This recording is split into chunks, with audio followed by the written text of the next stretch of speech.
여러분, 사람이 인생을 살다 보면 내가 원튼 원치 않든 수많은 크고 작은 위기들을 느끼든 느끼지 못하든 닥쳐오게 되어 있습니다. 시대마다 국가도 예외 없이 또 끊임없이 이런 것들이 상존하고 있어요. 여러분, 지금 코로나 하나 때문에도 전 세계가 고통을 겪고 있잖아요. 그죠? 이렇게 시대마다 국가에도 한 개인의 삶에도 수많은 위기가 존재했고 앞으로도 존재할 것입니다. 이 땅을 사는 날 동안에 위기를 피해서 살 수는 없어요. 주님 앞에 가는 그날까지 위기는 계속 있습니다. 중요한 건 위기를 극복하느냐 아니면 위기 앞에 주저앉느냐의 차이지, 위기로부터 완전히 자유로울 수 있는 사람은 아무도 없다라는 것이죠. 여러분, 우리 인생만 살펴봐도 얼마나 많은 위기들이 있나요? 여러분, 건강의 위기를 느끼게 되면 어때요? 이런저런 아픈 것들을 느끼게 되면 어때요? 다른 곳에 별 관심이 없고 건강이라고 하면 이전에 어떤 열심이 막 생겨나기 시작해요. 아, 내가 어디가 안 좋다고 하니까 그것에 관심들이 막 생겨나게 되잖아요. 여러분, 관계의 위기 가운데 거치면 어떻게 될까요? 이웃, 동료들, 옆에 있는 주위의 사람들과 관계 가운데 위기들을 경험하면, 아찔한 위기를 경험하면 이제는 관계에 상당한 어려움을 느끼게 되는 것입니다. 비즈니스의 위기를 느끼게 되면 어떻게 될까요? 지금 총체적인 위기가 전 지구촌에 밀려옵니다. 여러분, 중동에서 어떤 위기가 있다.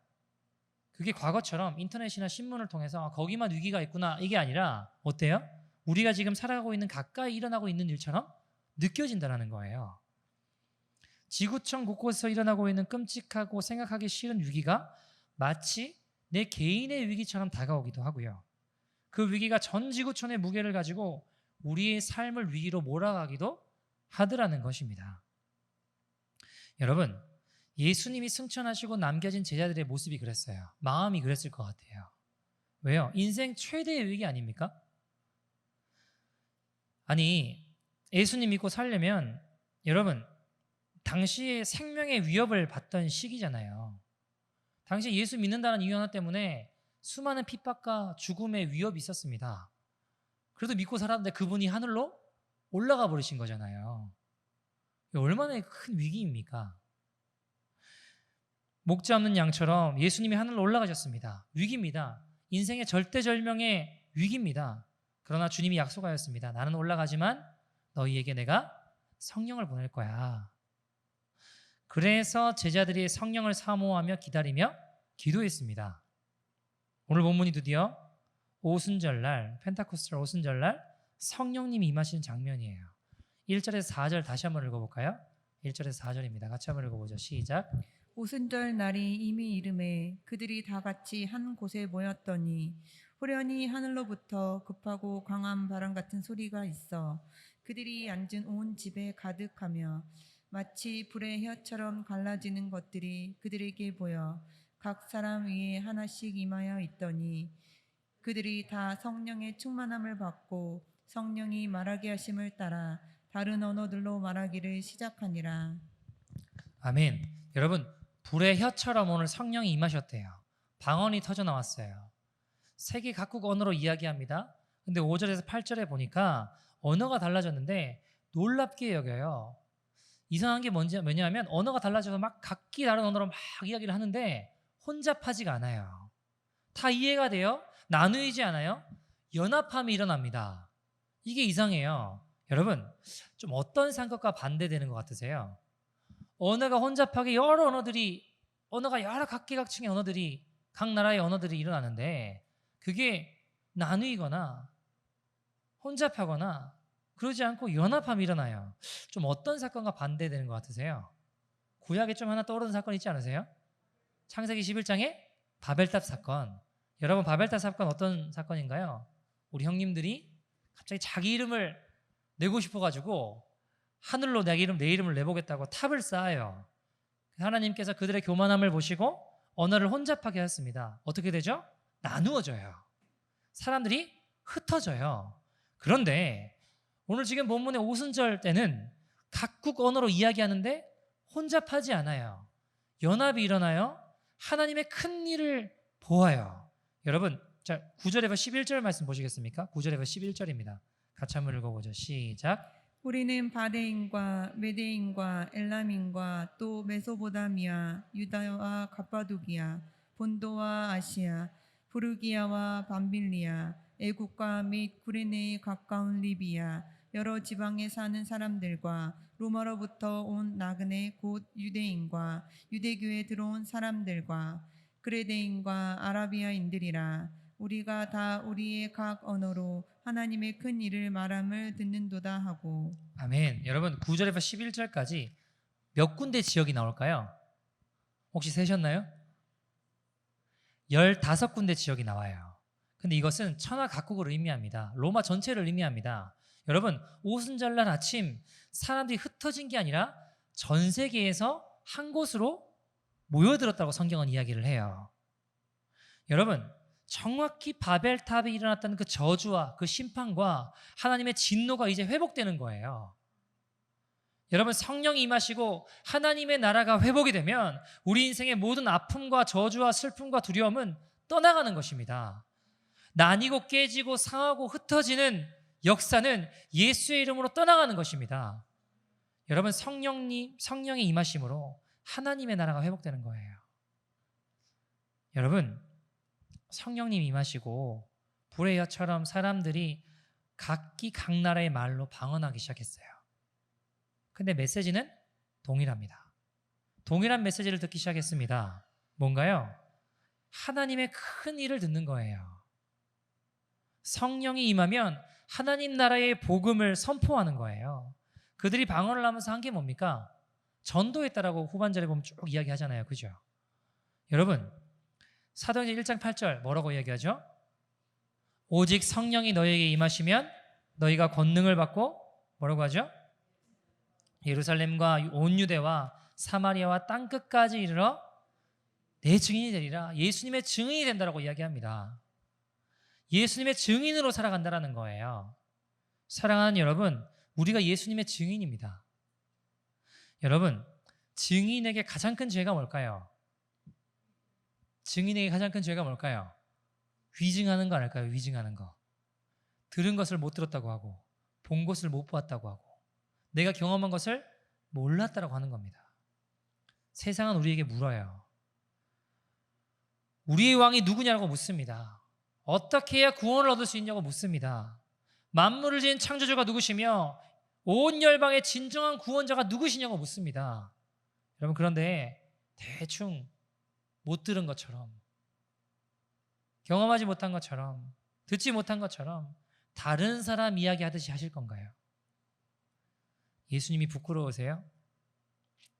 여러분 제가 이제 한국에 있을 때 지하철 전도를 처음 할 때 지하철 전도를 굉장히 비난했던 사람인데 박범 목사님 만나고 이제 좀 사고가 많이 바뀐 부분들 중에 하나가 그런 부분이었어요. 목사님이 저희한테 이제 지하철 전도를 매일 하라고 시키셨거든요. 처음 하는데 못하겠더라고요. 이상하게. 전도를 안 해본 게 아니에요. 주님 만나고 그때부터 전도를 열심히 했는데 지하철 탁 가서 외신 전도를 하려고 하는데 이상하게 못하겠더라고요. 제가 창피한 것 같기도 하고 부끄러운 것 같기도 하고 별별 생각이 다 들어요. 근데 순간 제 안에 떠오르는 말씀이 로마서 1장에 뭐라고 하죠? 내가 복음을 부끄러워하지 아니하노니 이 복음은 모든 믿는 자의 구원을 주시는 하나님의 능력이 된다고 하잖아요. 내가 복음을 부끄러워하나? 내가 예수님 부끄러워하나?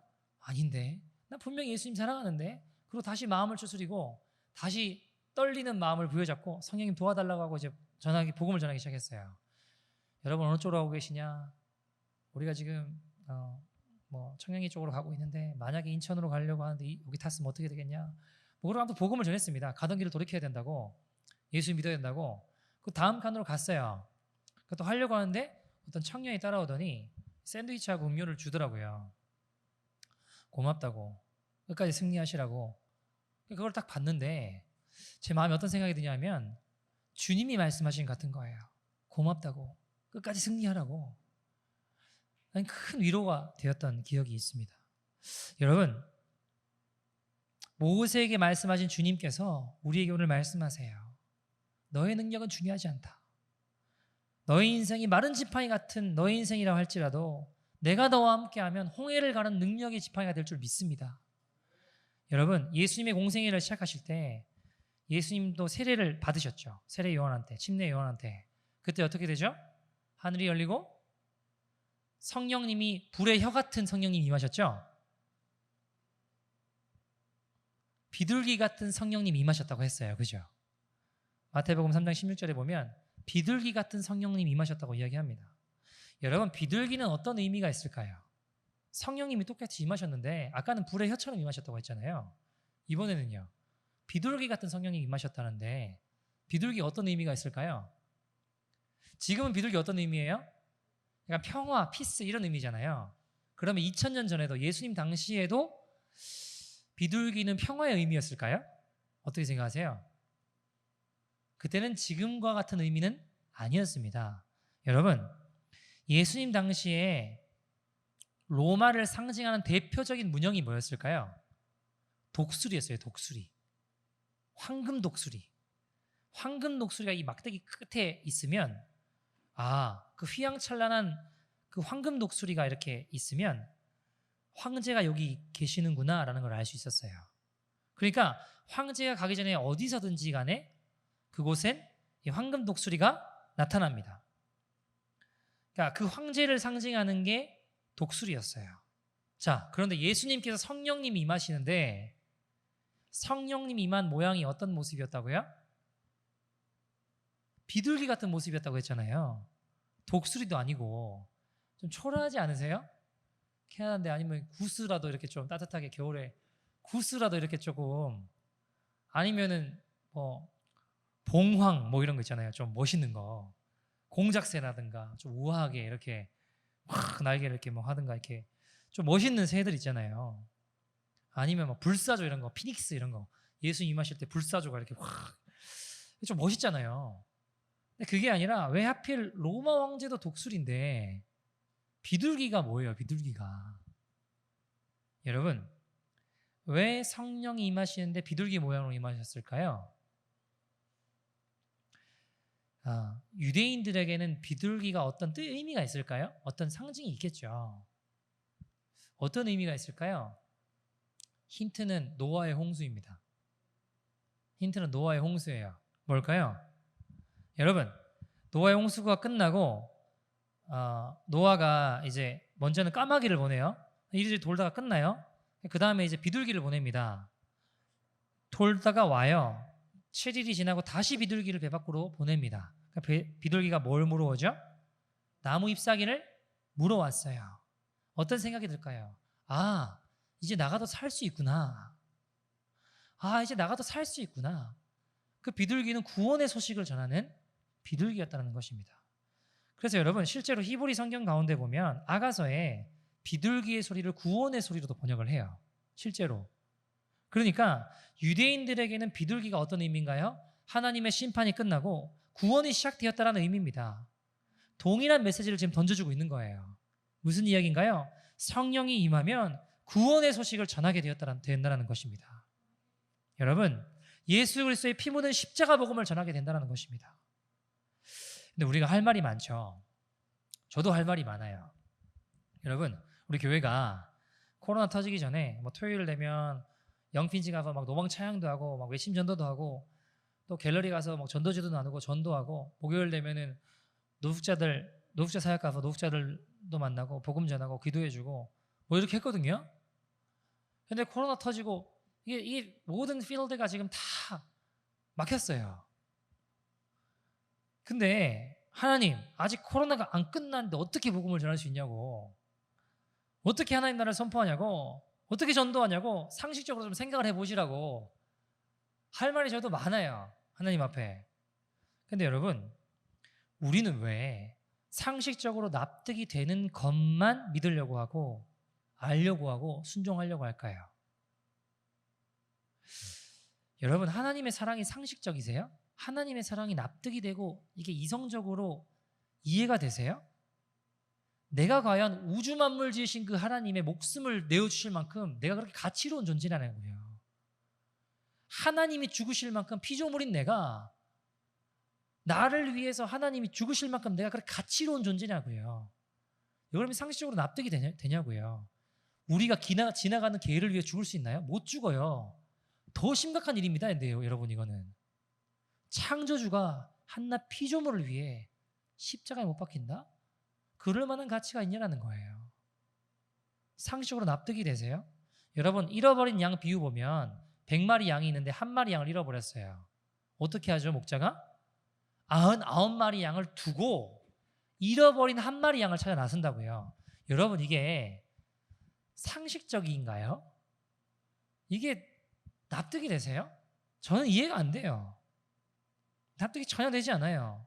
근데 여러분, 그 잃어버린 양 찾으러 갔다가 99마리가 위험에 빠지면 어떡해요? 저는 이해가 안 돼요.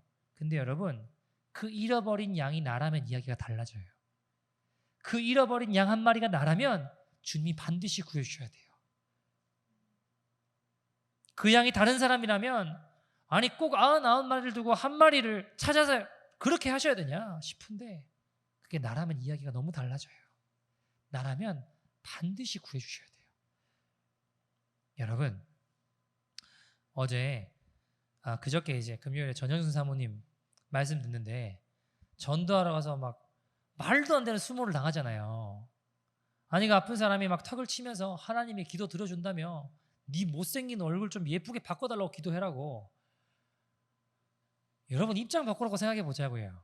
저였으면 화를 내거나 아니면 당황해서 어쩔 줄 몰라 했을 것 같아요. 둘 중에 하나였을 것 같아요. 근데 이분이 복음을 위해서 금숙씨 나 이렇게 못생겼는데도 주님 믿고 구원받았는데 금숙씨는 참 예쁜 것 같은데 예뻤을 것 같은데 아니 그렇게 예쁘게 생겼는데 예수님 믿어야지. 웃으면서 안아주고 기도해주고. 여러분 이게 상식적으로 납득이 되시냐고요. 한국 컴패션이라는 것의 대표가 서정인 목사님이라는 분이세요. 이분이 컴패션 초기에 대표를 맡으셨을 때 차인표 신혜라 씨 부부랑 같이 이디오피아에 그 컴패션으로 말미암아 많은 아이들이 졸업하고 이제 공부하는 그곳에 갔어요. 근데 이제 이 행사가 다 끝나가는데 어떤 다 찌그러진 휠체어가 하나 들어왔습니다. 누가 보더라도 얘는 곧 죽겠다 싶은 아이예요. 부르지도 않았어요.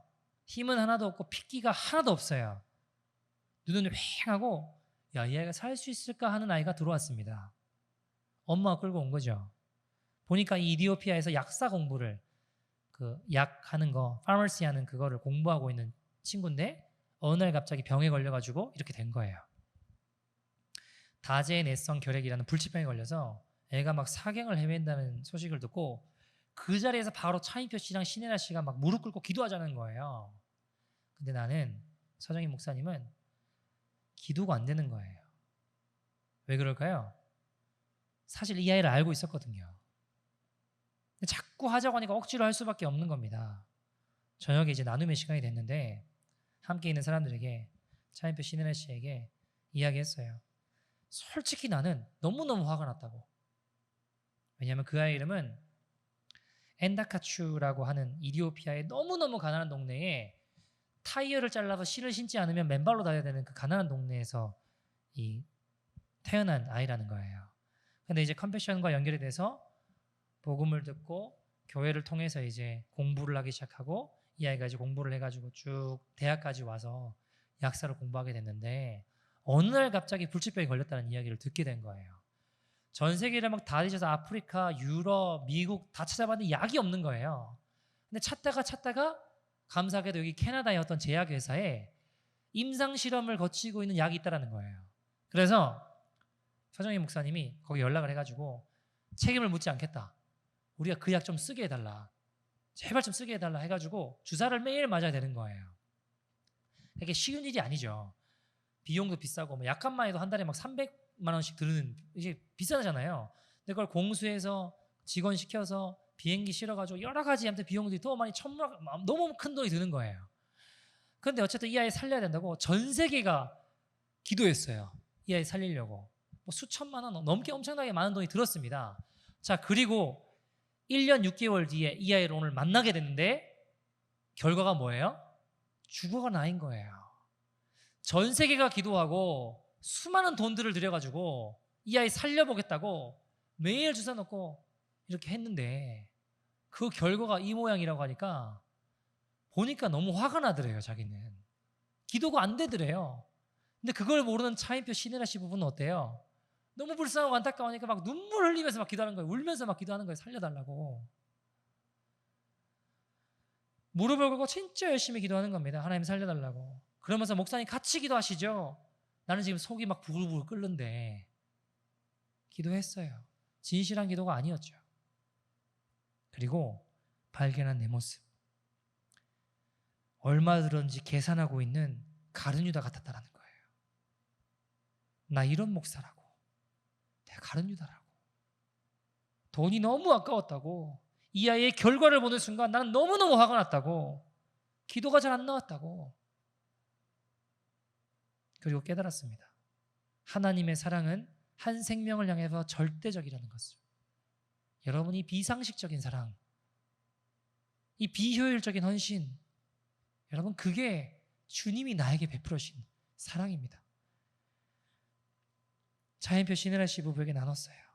나는 컴패션 대표인데 내가 가룟 유다라고. 여러분, 우리는 우리 상식에, 우리 생각에 납득이 되는 것만 하고 싶어 해요. 이해가 안 되면 순종하고 싶어 하지 않아요. 여러분, 제가 생각해 봤거든요. 자, 곰곰이 생각해 보니까 저는요, 만약에 하나님이 내 상식적으로 내 생각으로 다 이해가 되는 분이라면 저는 안 믿을 것 같아요. 창조주가 한낱 피조물의 생각 속에 모든 것이 다 파악되는 분이라면 어떻게 하나님일 수 있냐고요. 여러분, 사람이 만약에 성경을 썼으면 물이 포도주로 바뀐 일은 쓰지 않을 거예요. 사람이 만약에 성경을 썼으면 머리 자른다고 힘이 없어지는 삼손 같은 그런 말도 안 되는 이야기는 쓰지 않았을 거라고요.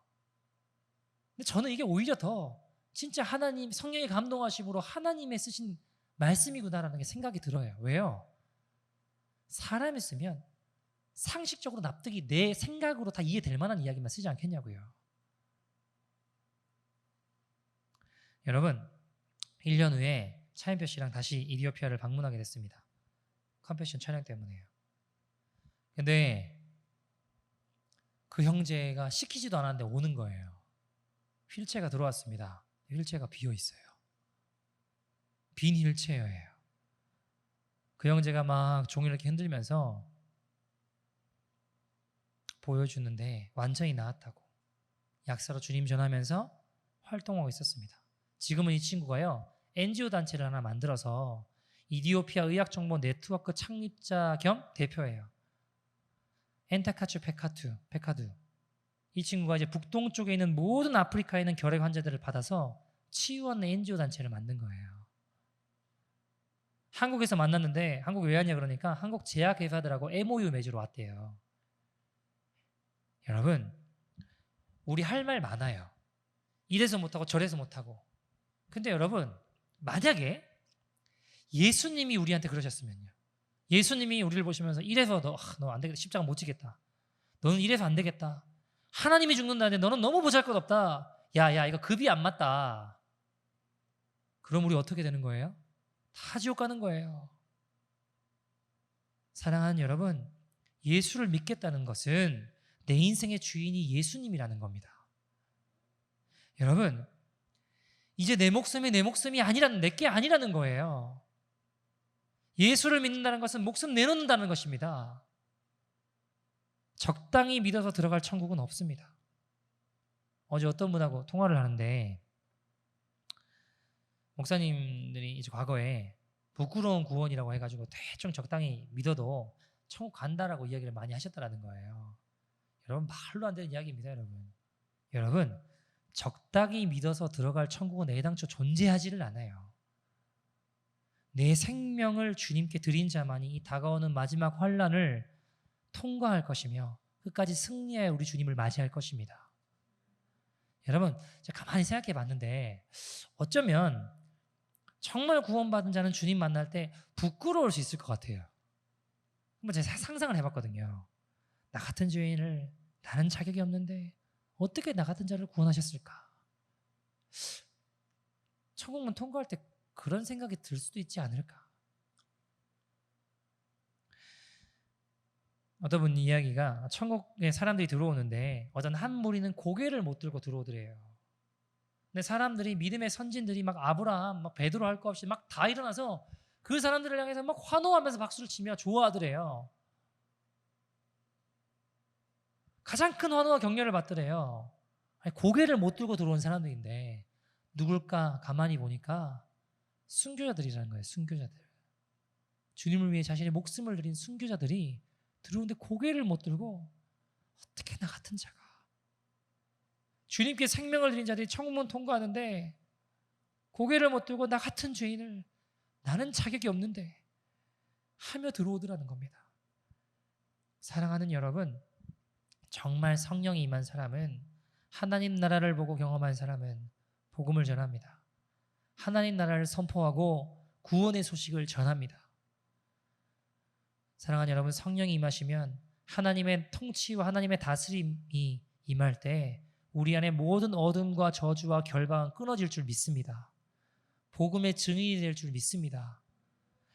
오늘 두 가지를 좀 적용해 보았으면 좋겠다 싶은데요. 여러분, 우리가 신앙생활하면서 거룩하게 사는 거 정말 중요해요.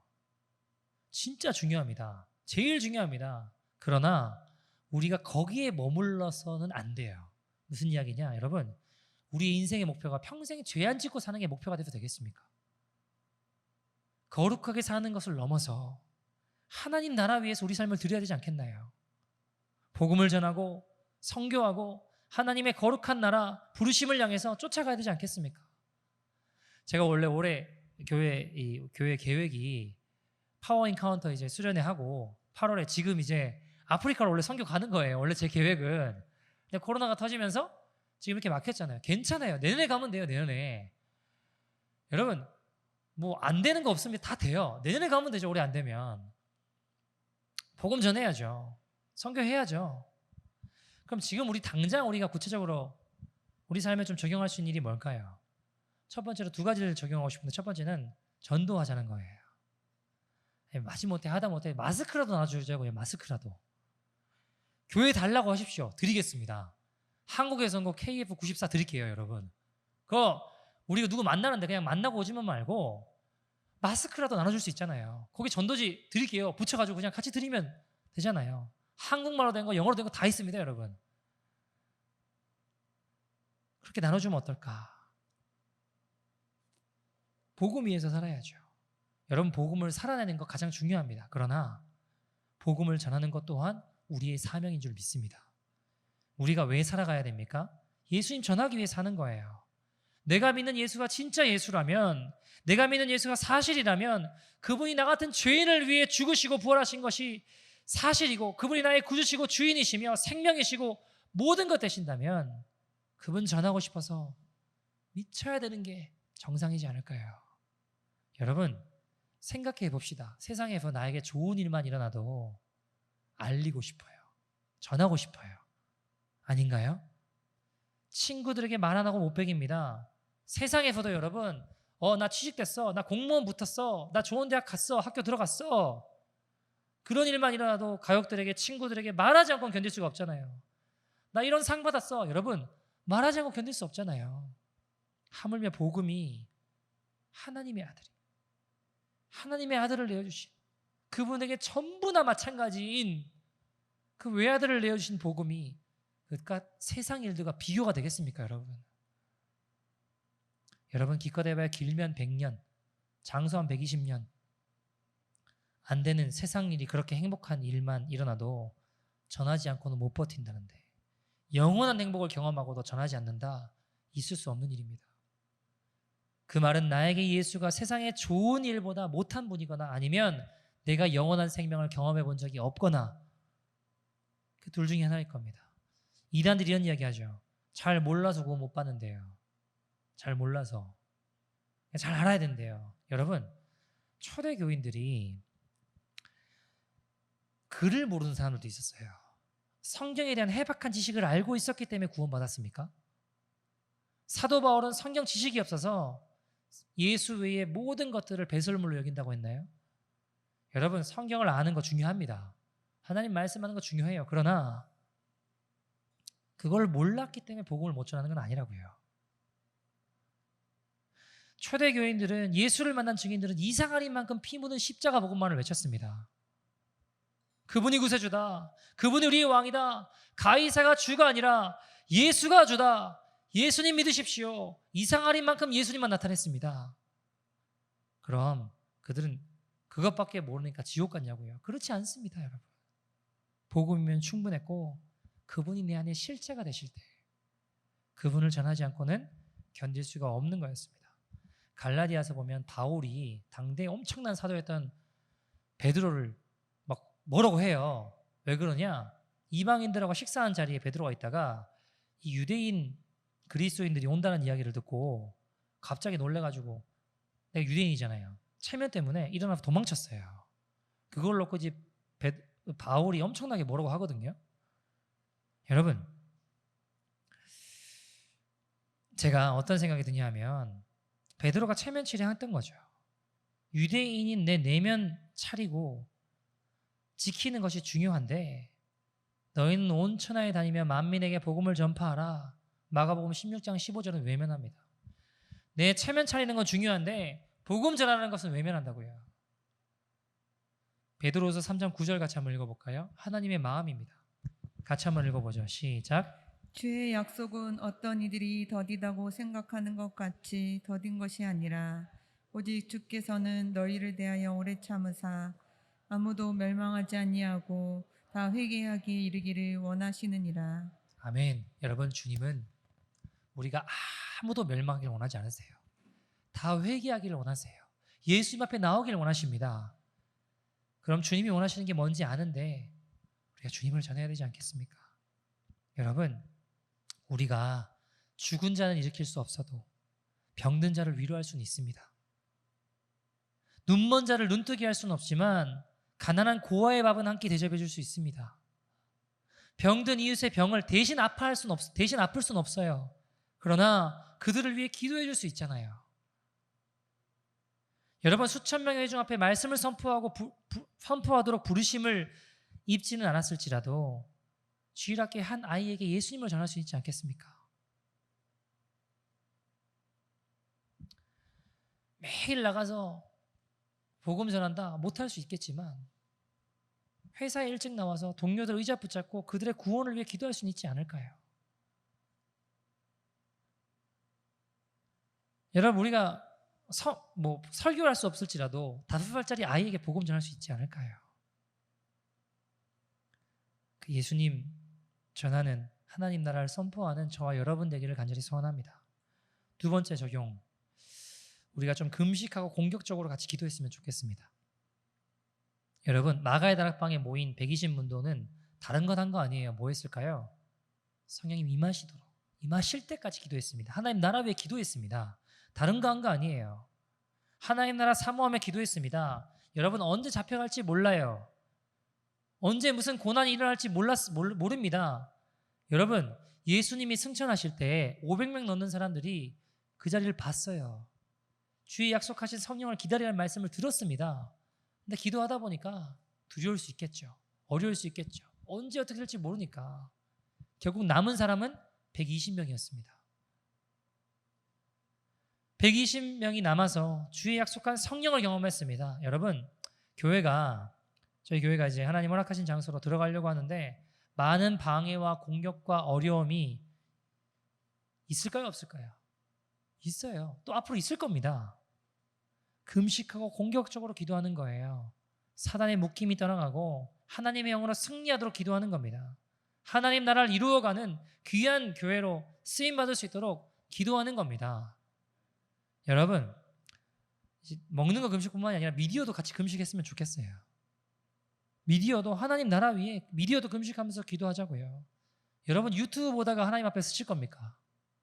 TV 보다가 인터넷 신문 뉴스 보다가 주님 앞에 설 거냐고요. 그 시간에 교회 위해서 하나님 나라 위해서 기도하자고요. 목사님, 저는 시간이 없습니다. 여러분, 제가요 깨달은 게 있는데 사람은 아무리 시간이 없어도 자기가 정말 좋아하는 것은 어떻게든지 합니다. 동의하세요? 아무리 시간이 없어도 자기가 정말 좋아하는 건 잠을 안 자서라도 하더라고요. 저도 마찬가지고 저도 그러더라고요. 여러분 릴레이 금식 기도 할 텐데 미디어도 그 시간에 같이 금식하면서 기도해 보자고요. 1대1 함께 지어져가는 모임 하려고 했는데 제가 기도하다 보니까 안 되겠다. 지금 그게 중요한 게 아니라 지금 같이 교회를 위해서 기도하자. 여러분 우리가 계약해서 10월에 이제 새로운 장소로 들어가요. 함께 모두 모여서 충분히 떨어져 앉아도 예배해도 넉넉하게 공간 주셨습니다. 그 들어가는 동안 사단의 공격이 있을까요, 없을까요? 당연히 있습니다. 어떻게든 방해하고 못하게 하고 어렵게 하는 거예요. 어떻게 해야 될까요? 아유, 사단이 공격하는데 막고 있으면 되지 뭐. 아니에요, 여러분. 같이 기도하고 금식하고 기도하면서 돌파해내는 거예요. 이겨내는 거예요. 승리하는 겁니다. 하나님 나라 위해서 십자가교회가 새로운 성전 들어가는데 사단의 공격을 물리치고 영적인 전투 가운데 승리하고 하나님의 나라를 온전히 이루어갈 수 있도록 기도하는 겁니다. 여러분 교회를 위해서 기도할 때 여러분 우리 교회가 비록 어른들 한 100명도 안 되는 작은 교회입니다. 그러나 이 작은 교회를 통하여 토론토의 영적인 지형이 바뀔 것입니다. 영적인 흐름이 변화될 것입니다. 이 땅에 회개의 역사들이 일어날 것입니다. 여러분 이 땅이 새로워질 것입니다. 여러분 정치의 위기가 왜 있나요? 전 교회 때문이라고 생각합니다. 경제의 위기가 왜 있을까요? 교회 때문이라고 생각합니다. 왜 사회가 이렇게 방탕해집니까? 이유가 뭘까요? 저는 교회 때문이라고 생각합니다. 왜요? 영국의 역사를 보세요. 교회가 부흥할 때는 나라도 부강했습니다. 미국의 역사를 보십시오. 교회가 융성할 때는 나라도 융성했습니다. 독일의 역사를 보십시오. 독일어로 성경이 번역되면서 말씀으로 돌아갈 때 가장 총구석 스페인의 식민지였던 그 독일에 하나님의 영광이 나타났습니다. 철학과 예술과 음악 모든 학문의 중심지가 되었습니다. 사회가 이렇게 약화된 데는 여러 가지 이유가 있겠지만 그 중에 하나 가장 중요한 이유는 저는 교회의 약화에서 비롯된다고 생각합니다. 살아나야 됩니다. 다시 교회의 본질을 회복해야 됩니다. 여러분 하나님의 영광이 임하는 교회가 되게 하여 주시옵소서. 거룩한 성도가 되게 하여 주시옵소서. 교회는 기도하는 집입니다. 기도의 능력이 되살아나는 교회 되게 하여 주시옵소서. 교회는 진리의 기둥과 터입니다. 하나님의 살아있는 말씀이 선포되는 교회 되게 하여 주시옵소서. 우리가 전부 주님의 제자들 아닙니까? 말씀대로 순종하는 사람, 하나님의 백성들, 또 영혼들 사랑하는 백성들이 되게 하여 주시옵소서. 여러분 기본적인 것이 되살아나게 될 때 죽음에서 생명으로 옮겨지는 놀라운 역사가 일어나게 될 줄 믿습니다. 여러분 소돔과 고모라가 멸망했던 이유는요 죄가 많아서가 아니라 의인 10사람이 없었기 때문에 멸망했습니다. 잊지 마십시오. 우리도 마찬가지입니다. 이 사회가 아무리 썩었고 위기고 힘들고 어렵다고 할지라도 여러분 소망이 있습니다. 왜요?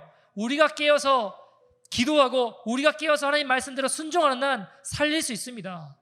우리가 영적인 의인 10사람이라는 것을 잊지 마시고 우리가 서 있는 그곳에서 하나님 앞에서 죽음을 생명으로 옮기는 믿음의 백성 되기를 간절히 축원합니다. 한 이야기 들고 말씀을 마치죠. 제가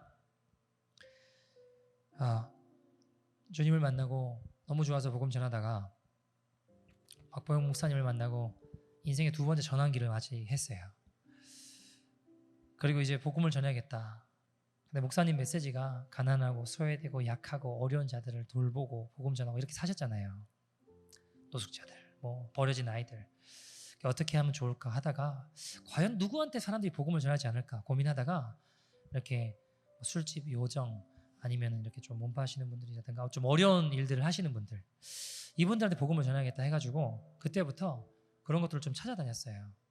외국에 나가도 거기 가서 전도하고 한국 와서도 마가의 다락방 사역하면서도 마가의 다락방 근처에 고가가 있는데 그 밑에 술집 요정들 창문이 없는 그 집들 있잖아요. 쫙 있거든요. 거기 가가지고 이제 말씀 카드 만들고 복음 전하고 예수님 전하고 하는데 하루는 만나서 이야기를 하는데 목사님 딸인 거예요. 그래서 저를 못 보겠대요. 그래서 제가 괜찮다고 아무도 늦은 사람 없다고 세상에 늦은 사람 아무도 없다고 이제 다시 예수님께 나아가자고 기도를 해드려. 하나님, 주의 자녀를 다시 주님께로 인도해 달라고. 하나님이 영혼 포기하지 않으시기 오늘도 만나게 하시지 않느냐고 좀 살려달라고. 주님, 모든 죄악들에서 하나님 기뻐하시는 믿음의 길을 걸어갈 수 있는 믿음의 인생이 되게 해달라고. 늦은 사람 없다고 하나님 살려달라고, 도와달라고 같이 간절히 기도했던 기억이 납니다. 여러분, 복음 전하고 기도하고, 복음 전하고 기도하고, 어떻게 하면 예수님 전할 수 있을까?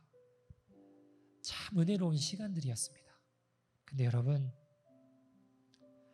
지금 솔직히 제 모습을 진단해봐요. 제 모습을 솔직하게 진단해 보는데 지금 그때와 같은 마음인가? 지금도 그때와 같은 마음인가? 아닌 것 같은 거예요. 부끄러운 저의 민낯이 드러나더라고요. 야, 내가 이런 사람이구나. 내가 이런 종이구나. 여러분, 주님이 변한 게 아니라 내가 변한 거예요. 그때와 같은 마음으로 내가 전도하고 예수님 사랑하는가?